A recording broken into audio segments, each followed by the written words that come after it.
বড়িয়া কোনো মতলব আছে। এবারে বেগমের জন্মদিনে বিরাট একটা উৎসব করব। সারা দেশ থেকে মহান মহান অতিথিদের নিয়ে আসা হবে। দুনিয়ার সেরা সেরা খাবার, সেরা সেরা গাইয়ে, সেরা সেরা বাজিয়ে, সেরা সেরা নাচিয়ে রাতকে দিন করে দেবে এমন रोशनाई। রেস্ট নাই। কি বললে? বহুত বড়িয়া আপনার সোচ, লেকিন মাফ করবেন হুজুর, রাজকোষের অবস্থা খুবই খারাপ। উৎসব করার মতো তো রেস্ট নাই জাহাপানা। কোনো কথা শুনতে চাই না। আমি হলাম গিয়ে বাংলার নবাব। আমি আনন্দ হই হুল্লোড় করবো না তো কে আর করবে? একদম ঠিক জাহাপানা, কিন্তু কর বসিয়ে টাকা তোলো। সব কিছুতেই কর বসানো আছে জাহাপানা। হাসি কান্না ছাড়া আর কোনো কিছুতেই কর বসানো যে বাকি নেই। তার ওপরেই কর বসাও। হাসি কান্নার ওপর কর?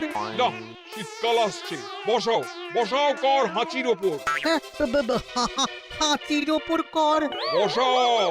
ওরকম মুখ করে আছো কেন? যদি না পারো তো বলে দাও, আমি অন্য উজির নিয়োগ করব। আমি আজই ঘোষণা করে দিচ্ছি, এবার থেকে হাতির ওপর কর দিতে হবে। হ্যাঁ, তো জানাব, এতে প্রজারা যদি ক্ষুব্ধ হয়? আরে বাবা, প্রজাদের কাজই তো মাঝে মাঝে ক্ষুব্ধ হওয়া। তা ঠিক হুজুর। আমাকে কদর করে এমন কিছু সন্ডা আছে, তাদেরকে কাজে লাগাতে হবে। বহুত খুব জাহাপানা। তাহলে হাঁচি গোনার লোকের ব্যবস্থা করে নি। ওই সন্ডারাই হাঁচি গুনবে। ওদের স্বেচ্ছাসেবক হিসেবে নিয়োগ করো। বহুত খুব জাহাপানা। সব জায়গায় লোক পাঠাতে শুরু করো। তবে কৃষ্ণনগরে বেছে বেছে লোক পাঠাবে। আর মনে রেখো, ওখানে গোপাল আছে।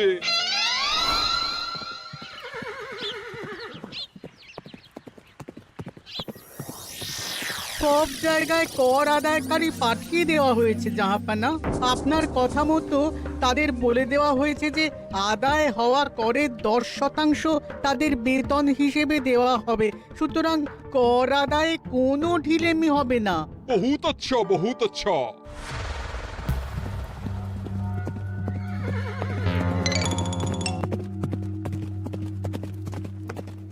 হ্যাঁ, তুমি ঠিক পড়েছো তো মন্ত্রী? হাঁচির উপরে কর? বলেন তো, আর একবার পড়ছি মহারাজ। আসলে এটা নবাবই মশকরা। আমাদের নবাব যে খুবই রসিক মানুষ তা তো আমরা দেখেছি। বারবার কৃষ্ণনগরের সঙ্গে রসিকতা করতে গিয়ে হাঁড়ি ফেটে রস একেবারে মাখামাখি হয়েছে, আর সারা গায়ে পিঁপড়ে ধরেছে। মস্করা নয়, একদম সত্যি কথা। হাঁচির উপরে কর বসানো হয়েছে, আর আমরা হলাম নবাবের খাস হাঁচি গোনার দল। আমরা এই কৃষ্ণনগরে থিতু হয়ে বসলাম বটে। এবারে হাঁচি গুনবো আর মোহর আদায় করব। গোপাল, তুমি কি বলো? সর্দার, তোমাদের এখানে আসা একেবারেই লোকসান হয়েছে। কেন মশাই? আচ্ছা, আপনি গোপাল? না না, আপনার কোনো কথাই শুনবো না। আমাদের বই বই করে বলে দেওয়া হয়েছে, গোপাল হইতে সাবধান। সর্দার, আমি তোমাকে সাবধান হতেই বলছিলাম। হাঁচি ধরতে গেলে তোমাদের খুব সতর্ক থাকতে হবে, কারণ এই কৃষ্ণনগরের বাসিন্দাদের শরীর স্বাস্থ্য এত ভালো যে এখানে কেউ হাঁচে না, কাশে না, ঢেকুর তোলে না, ইয়ে করে না। বলেন কি মশাই? এটা তো নবাবকে জানাতে হচ্ছে। যাও যাও, এক্ষুনি মুর্শিদাবাদে ফিরে গিয়ে নবাবকে জানাও। ওরে, কেউ এদের যাওয়ার ব্যবস্থা করে দে। ওই তো হেঁচেছে। হাসি এক। পুরো এক মোহর। হাঁচি দুই মোহর। আরে, এটা তো হাঁচির বাচ্চা, এটা তো ধরলে চলবে না। কেন? হাঁচি হলেই তো হলো। কি করব সর্দার? লিখবো? দেখ, একবার গুনে যখন ফেলেছি পুরো ছাড়তে পারবো না। আধমোহর লেখ। এটা কাশি, কাশিতে কোনো করের কথা নেই। ওরে লেখ লেখ লেখ লেখ লেখ। হাঁচি 3, পুরো এক মোহর। হাঁচি 4।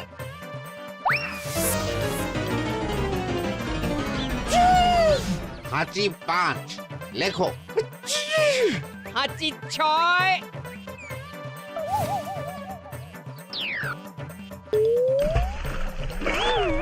যা যা কি রে, শুনেছিলাম কৃষ্ণনগরের মন্ত্রীটা মাথা মোটা, প্রমাণ হয়ে গেল। জল থেকে উঠবে যখন ঠান্ডা লেগে হাঁচি তো আরো বাড়বে। জলে বুড়ুবুড়ি উঠছে, বেটা জলের তলায় তলায় হাঁটছে, হাঁচি সাত। এখনো তো ফিরলো না, বেলা গড়িয়ে দুপুর হয়ে গেল। ভাববেন না রাজামশাই, আমরা যারা যারা এখানে এসেছি সবাই ধড়িবাজ লোক। মন্ত্রীর হাঁচি নিংড়ে নিয়ে ফিরবে। ছি ছি ছি ছি ছি ছি ছি ছি ছি। কি হলো গোপাল? আমরা কৃষ্ণনগরের প্রবাদ প্রতিম আতিথেয়তার অসম্মান করেছি মহারাজ। কেন, কিভাবে, কখন? এখন মহারাজ, এখন এনারা সেই সুদূর মুর্শিদাবাদ থেকে এসেছেন, আর আমরা এতক্ষণ শুধু অন্য কথাই বলে চলেছি, এনাদের আপ্যায়নের ব্যবস্থা করিনি। তাই তো। মহারাজ, আপনি ব্যস্ত হবেন না। এই কে আছো? শোনো, এদের রাজ অতিথিশালাতে থাকার বিশেষ ব্যবস্থা করো। এদের খাবার যাবে মহারাজের পাকশাল থেকে। এদের সব সুবিধে অসুবিধে দেখার জন্য দাস দাসী নিযুক্ত থাকবে। এই চলো হে চলো। আরে দাঁড়াও সর্দার, হ্যাঁ বলুন। তোমাদের তো আবার গোপালের কথা শোনা বারণ। আমার ব্যবস্থায় বোধহয় তোমরা থাকবে না। বাদ দিন তো, আসলে ভয় ছিল আপনার বুদ্ধিকে, আর ভয় নেই। কেমন আগু পিছু বিচার না করেই বলে ফেললেন এখানে কেউ হাঁচে না। বুঝে গেছি, আসলে গোপাল হলো গল্প। চলো হে চলো, ও বড্ড খিদে পেয়েছে। প্রহরী, এই সর্দারের দলের বাকি লোকগুলো এলে এদেরকেও অতিথিশালায় নিয়ে যেও। হ্যাঁ, আচ্ছা। এ কি গোপাল, এই রক্তচোষাগুলোর জন্য তুমি রাজনিবাস আর রাজভোগের ব্যবস্থা করে দিলে? গোপাল কার পক্ষে মহারাজ? এতক্ষণ গোপালের সব কাজ তো কৃষ্ণনগরের বিপক্ষে গেল। বটেই তো, আমি মনে মনে গণনা করে দেখলাম গোপালের শুল যোগ শুরু হয়েছে। আগামী 1 যুগ ধরে গোপাল যেখানে থাকবে সেখানে রাহুর প্রকোপে দুঃখ দারিদ্র মহামারী একসঙ্গে এসে ধরা পড়বে। মহারাজ, গোপাল কখনো কৃষ্ণনগরের খারাপ ভাবেনি। সে যখন ওই রক্তচোষাদের রাজভোগে রাখার ব্যবস্থা করেছে, তখন বুঝতে হবে এর মধ্যে একটা ঘোরতর পেঁচ আছে।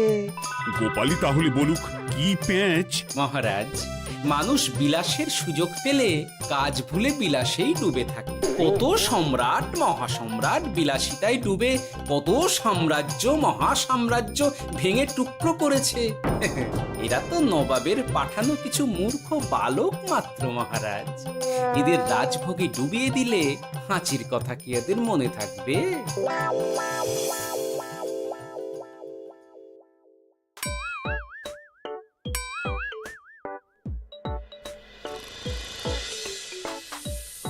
কি ব্যবস্থাপনা সব ঠিক আছে তো? হ্যাঁ হ্যাঁ, খাসা ব্যবস্থা হয়েছে। আপনারা আমাদের অতিথি বলে কথা, আরাম করুন।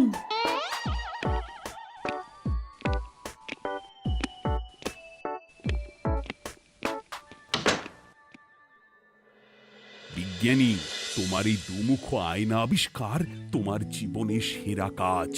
একদিক দিয়ে আয়না, অন্য দিক দিয়ে কাঁচ। কেউ জানতেই পারবে না যে তার উপর নজর রাখা হচ্ছে। অনবদ্য অনবদ্য। মহারাজের জয় হোক। কিন্তু মহারাজ, এই কৃতিত্বের মূল ভাগীদার আমাদের মন্ত্রী। তাই নাকি? হ্যাঁ মহারাজ, মন্ত্রীর দুমুখো কাজকর্ম দেখেই দুমুখ আয়নার কথা আমার মাথায় আসে। মুখ সামলে কথা বলো বিজ্ঞানী। ওরা শুনতে পাচ্ছে। যা চেঁচালেন 20 ইঞ্চির দেওয়াল ভেদ করে ওদিকে চলে যাবে কথা। এই কে যেন কাকে মুখ সামলে কথা বলতে বললো? ওই ওই বাইরে কেউ বলেছে। এই তোমরা সবাই শোনো, অতিথিদের যেন আদর যত্নের ত্রুটি না হয়। আমি আর যাই, কাল সকালে আসবো, কেমন? গোপালকে নিয়ে নবাব আর উজির যেমন ভয় দেখিয়ে দিয়েছিল, গোপাল কিন্তু সেরকম নয়। এই তোরা কি বলিস? না না না না না না, গোপাল একটু ওই হাবা গোবা আছে দাদা। দেখো দেখি কেমন বুক পেতে দিয়েছে, এবার ওদেরই বুকে বসে ওদেরই দাড়ি ওপরাবো। গোপালের জবাব নেই, ঠিক সামলে দিল।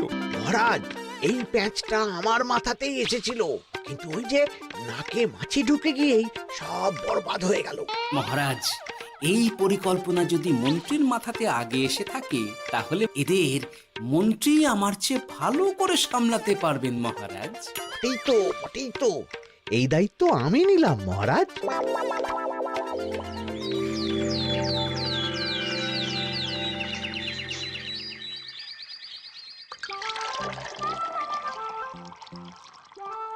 আহা, সকালে ঘুম থেকে উঠে এই রকম বেলের পানা যেন স্বর্গের অমৃত। আছে আছে, আরো আছে।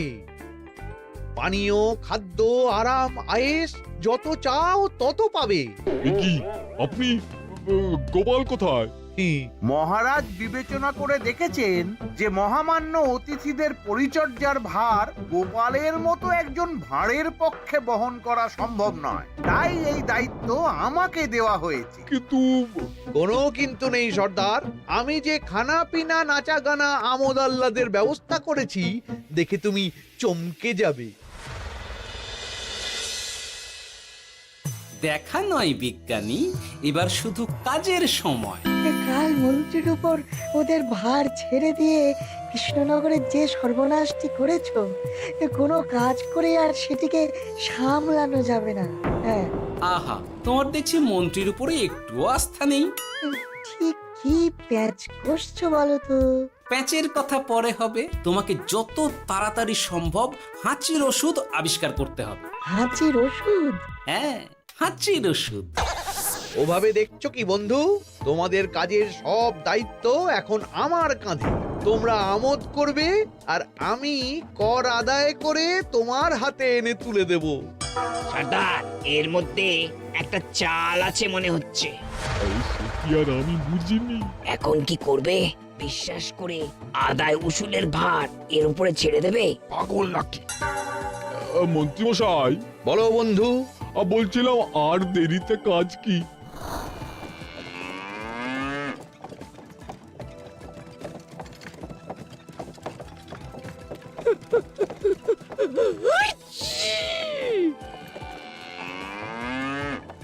মন্ত্রী, লেখো হাঁচি এক।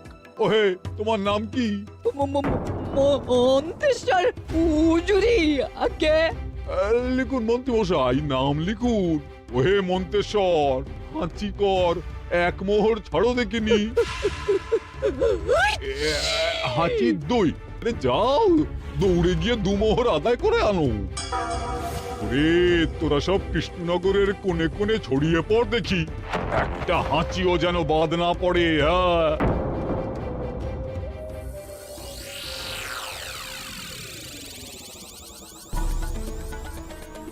এটা হুজুরে আলাক বর্ধমান, খাম্বাস এবং কৃষ্ণনগর থেকে।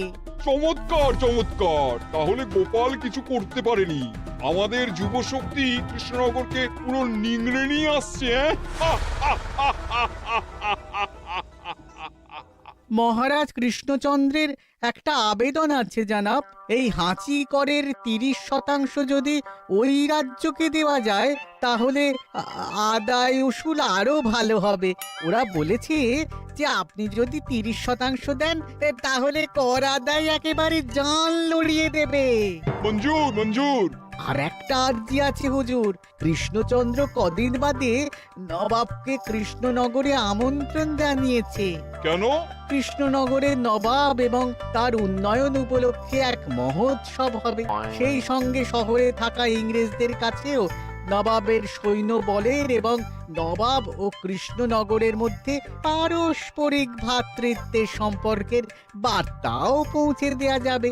নবাবের অধীনস্থ রাজারা নবাবের শত্রু, এই রকম একটা ধারণা থেকে ইংরেজরা ইদানিং বেপরোয়া হয়ে উঠেছে, তাতে লাগাম উঠবে। বহুত খুব, মঞ্জুর মঞ্জুর মঞ্জুর।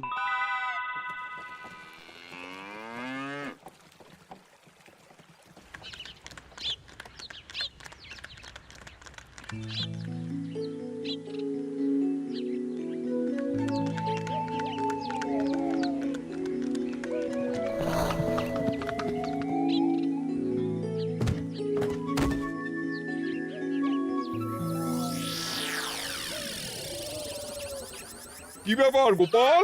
জাহাপনা বলুন কি খিদমত করব? আমি যা বলবো তাই করবে। অবশ্যই জাহাপনা। কি আবার উজির, তুমি সাক্ষী, মহারাজ কৃষ্ণচন্দ্র আপনিও সাক্ষী। গোপাল আমাকে কথা দিয়েছে আমি যা চাইবো তাই করবে। গোপাল, তুমি আমার সঙ্গে মুর্শিদাবাদ যাবে। এখন থেকে আমার দরবারের বিদূষক হিসেবে থাকবে, কেমন? ওরে ওরে ওরে ওরে ওরে তোরা বাজনা বাজা। এখন থেকে গোপাল আর কৃষ্ণনগরের নয়, গোপাল মুর্শিদাবাদের। জোরসে বাজা।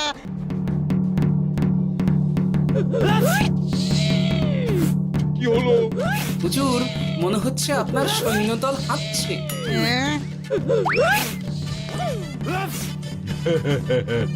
হুজুর, হাঁচিগড়ের বন্যা সব সৈন্য 10-12টা করে হেঁচে ফেলেছে। মানে প্রচুর মোহর হয়ে গেছে আর বাড়ছে। আমার হাঁচি গোনার দল একটা হাঁচিও বাদ দেবে না। মোহর রাখার জন্য নতুন পোশাকখানা বানাতে হবে হুজুর। সর্দার, আমাদের হাঁচিগুলো কি খুলবো? হ্যাঁ, নিশ্চয়ই। একটা হাঁচিও যেন বাদ না পড়ে। চলুন হুজুর, আমরা এখানে দাঁড়িয়ে থেকে আর কি করব? ওরা হাঁচুক আর হাঁচি গুনুক। চলুন নবাব বাহাদুর, আপনার জন্য কৃষ্ণনগরের রাজাতীর্থ অপেক্ষা করছে। হুজুর, আমার মনে হয় আমাদের কৃষ্ণনগরে এখন আর দেরি করা উচিত হবে না। আমরা সোজা শহরের দিকে রওনা হয়ে যাই। শহরের ইংরেজদের শিক্ষা দিয়ে ফেরার পথে আমরা কৃষ্ণনগরের আতিথ্য গ্রহণ করব। সে কি? মহারাজ, নবাবের মতো কর্তব্যপরায়ণ ইনসানকে তার কর্তব্য পালনে বাধা দেবেন না। আমরা ওনার শহর থেকে ফেরার অপেক্ষায় থাকবো। ঠিক, আমার এক্ষুনি শহরে যাওয়ার দরকার। ইংরেজরা সব নিয়ম কানুন ভেঙে চুরে যা ইচ্ছে তাই করতে আরম্ভ করেছে। উচিত সৈন্যদের ডাক দাও, চলো রওনা হই। কিন্তু জাহাপনা, আপনার সৈন্যদের থেকে পাওনা মোহরগুলো এতক্ষণে যা হেঁচেছে, লাখখানেক মোহর তো হয়েই গেছে। ওটা আমরা নিজেদের মধ্যে বুঝে নেব। কিন্তু ওই করের 30% যে কৃষ্ণনগরের পাওনা। পেয়ে যাবে। শহর থেকে ফিরি। আরেকটা কথা, হাঁচি কর ব্যবস্থা এখন থেকে উঠে গেল।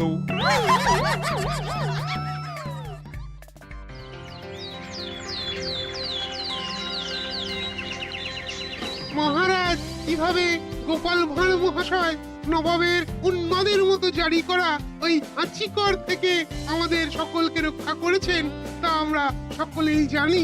খাম্বাজের তরফ থেকে তাই গোপালকে সামান্য উপহার।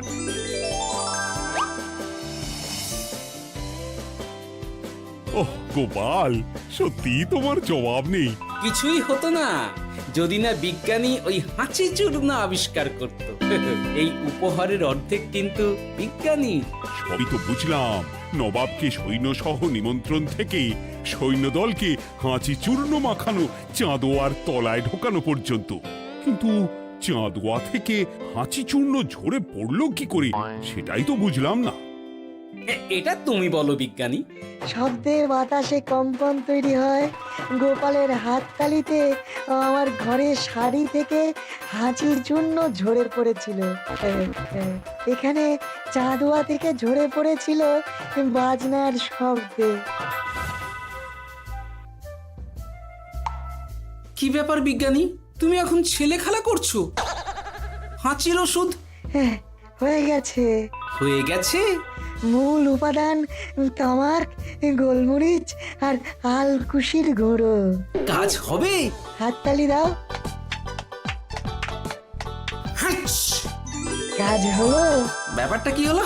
ওই শাড়িটাতে হাঁচি চূর্ণ মাখানো আছে। তোমার হাততালির শব্দের কম্পনে ঝরে ঝরে পড়েছে। একবার নাকের কাছে এলে পিঁপড়ের থেকে পিশাচ হাঁচতেই হবে। নবাব যদি বাজনা বাজাতে না বলতো। আমাদের বাজনদাররা তৈরি ছিল মহারাজ। যাক, সবই ভালোই মিটে গেল। যার শেষ ভালো তার সব ভালো। ব্যাস, এখন শুধু একটাই কাজ বাকি। নবাবের কাছ থেকে করের 30% বাবদ পাওনা মোহর মুর্শিদাবাদে গিয়ে নবাবের কাছ থেকে তুমি নিয়ে আসবে। আচ্ছা মহারাজ।